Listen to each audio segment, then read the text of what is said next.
హైదరాబాద్ అంబర్పేటలో విషాదం చోటు చేసుకుంది. ఒకే కుటుంబానికి చెందిన ముగ్గురు ఉరివేసుకుని ఆత్మహత్య చేసుకున్న ఘటన కలకలం రేపుతోంది. భర్త శ్రీనివాస్, భార్య విజయలక్ష్మి, కూతురు శ్రావ్య చనిపోయారు. మూఢనమ్మకాలే కారణమని అనుమానిస్తున్నారు. క్లూస్ టీంతో దర్యాప్తు చేస్తున్నారు పోలీసులు. 2 రోజుల క్రితం ఉరేసుకున్నట్టుగా సమాచారం. గతంలో ఈ ఫ్యామిలీ రామ్నగర్ లో ఉండేది. అక్కడ పెద్ద కూతురు సూసైడ్ చేసుకోవడంతో అక్కడి నుంచి అంబర్పేటకు మకాం మార్చింది. అయితే తమను పదే పదే దేవుడు పిలుస్తున్నాడని చుట్టుపక్కల వాళ్లతో చెప్పేవారట.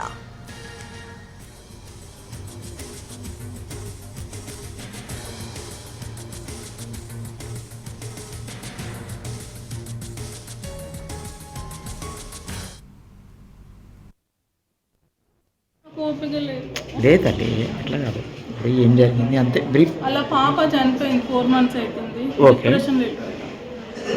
అంతే. మీ పేరు ఏమైతారు మీరు? చెప్పండి.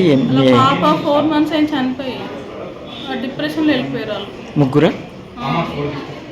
మీ చెల్లెనా అక్కడ చనిపోయింది? మా తమ్ముడే. మీ తమ్ముడు చనిపోయింది. ఒకే కుటుంబానికి చెందిన ముగ్గురు ఉరివేసుకుని ఆత్మహత్య చేసుకున్నటువంటి ఘటన అంబర్పేటలో కలకలం రేపుతోంది. భర్త శ్రీనివాస్, భార్య విజయలక్ష్మి, కూతురు శ్రావ్య ఒకేసారి మృతి చెందారు. మూఢనమ్మకాలే కారణమని అనుమానిస్తున్నారు. అయితే క్లూస్ టీంతో దర్యాప్తు చేస్తున్నారు పోలీసులు.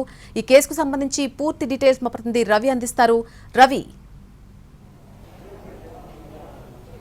నల్లి ప్రస్తుతం మనం చూస్తున్నటువంటి ఈ ఇంట్లోనే శ్రీనివాస్, విజయలక్ష్మి, శ్రావ్య అద్దెకు దిగారు. ఎగ్జాక్ట్గా వీళ్ళు అద్దెకు దిగి కూడా ఈ రోజుకి 1.5 month అవుతుంది. లాస్ట్ మంత్ 3rd వీళ్ళకు ఇక్కడికి రెంట్కి తీసుకొచ్చారు. మనం చూస్తున్నటువంటి సింగిల్ బెడ్రూమ్లోనే ఇక్కడ అద్దెకున్నారని చెప్తున్నారు.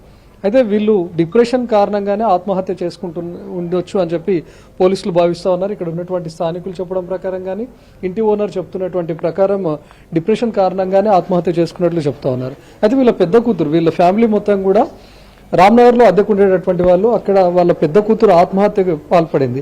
తను ఆత్మహత్య పాల్పడిన తర్వాతనే వీళ్ళు ఇక్కడికి షిఫ్ట్ అయ్యారు. సో పెద్ద కూతురు ఆత్మహత్య చేసుకున్నప్పటి నుంచి కూడా వాళ్ళు డిప్రెషన్లో ఉన్నట్టుగా తెలుస్తుంది. ఇక్కడ ఉన్నటువంటి స్థానికులతో కానీ లేకపోతే నైబర్స్ ఎవరితో మాట్లాడకపోవడం చేయకుండా వాళ్ళ ఇంట్లోనే ఉండిపోయేటట్లుగా తెలుస్తుంది. వాళ్ళ కుటుంబ సభ్యులు శ్రీనివాస్ అక్క కూడా కొద్దిసేపటి క్రితం ఇక్కడికి చేరుకుంది.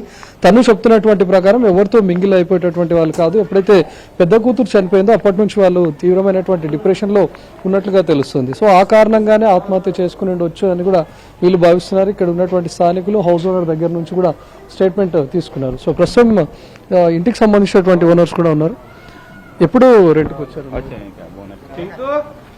ఎప్పుడు రెంట్కి వచ్చారు? వచ్చి ఆల్మోస్ట్ ఒక 40 days అవుతుందండి.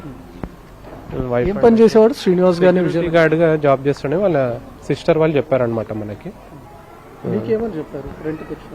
రెంట్కి వచ్చినప్పుడు అదే ప్రైవేట్ దాంట్లో సెక్యూరిటీగా పనిచేస్తామని చెప్పారు. అంటే ఎట్లా ఉండేవాళ్ళు? అందరు చెప్తున్నారు డిప్రెషన్లో ఉండే ఈ సూసైడ్ చేసుకున్నారని. ఎవరితోనైనా మాట్లాడే వాళ్ళ, కలుపుకోలుగా ఉండేవాళ్ళ?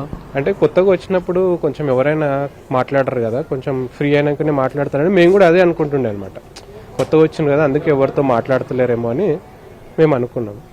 కానీ తర్వాత వాళ్ళ కజిన్స్ వాళ్ళందరూ వచ్చి చెప్పడం జరిగిందనమాట. 4 months బ్యాక్ వాళ్ళ డాటర్ సూసైడ్ చేసుకొని చనిపోవడం వల్ల వీళ్ళు ఇంకా డిప్రెషన్లోకి వెళ్ళిపోయి ఇట్లాంటి స్టెప్ తీసుకోవడం జరిగిందని. ఎప్పుడు చేసుకున్నారు? ఎలా తెలిసింది?